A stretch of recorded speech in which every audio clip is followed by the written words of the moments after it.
आम्ही दोघं भाऊ मोर्चा घेऊन निघालेत शिवाजी पार्क ते सिद्धिविनायक मंदिर. आता दोन भाऊ सिद्धिविनायक मंदिराला न्याय मागणार आहेत लाठीचार्जच्या संदर्भात. किती दुर्दैव आहे. स्वतःचा पक्ष धोक्यात आल्यावर, आमदार पळून गेल्यावर पक्ष वाचवण्यासाठी वकील लावून कोर्टामध्ये न्याय मागता. तो डॉक्टर बाबासाहेब आंबेडकरांच्या संविधानाला त्यावेळी तुम्ही मानता आणि विद्यार्थ्यांना न्याय मागायला मंदिरावर जाता. ही व्यवस्था मनुवादी आहे, ही व्यवस्था शिक्षण विरोधी आहे आणि म्हणून ती विद्यार्थ्यावरती लाठीचार्ज करते.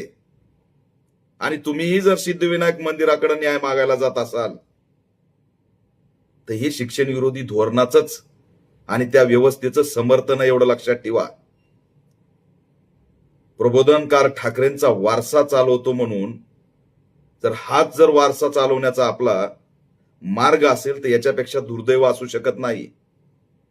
एकीकडे अभिजित दिपकीय जंतर मंतरला महामानव डॉक्टर बाबासाहेब आंबेडकरांचा फोटो घेऊन, संविधान घेऊन, जय भीमचा नारा देत देशव्यापी आंदोलन करतोय आणि तुम्ही सिद्धिविनायक मंदिरावरती घेऊन जाणार विद्यार्थ्यांना. विद्यार्थी येत नसतात, आपण आंदोलन करताय हे स्वागतार्ह आहे.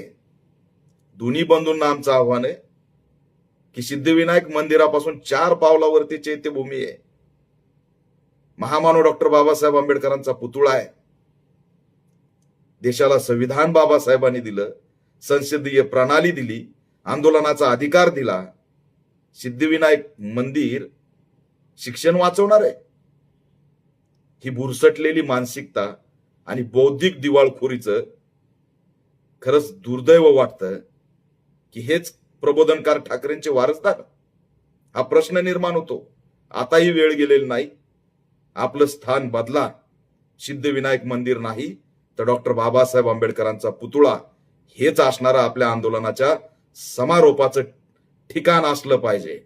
सिद्धिविनायक मंदिर विद्यार्थ्यांना न्याय देऊ शकत नाही.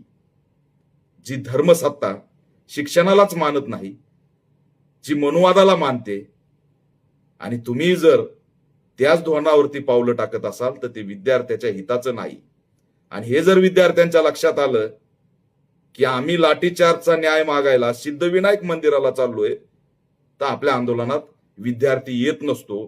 तो डॉक्टर बाबासाहेब आंबेडकरांकडेच जय भीमचा नारा देत आणि हातात संविधान घेऊन जात असतो. एवढं दोन्ही ठाकरे बंधूंना मी या माध्यमातून आव्हान करतो.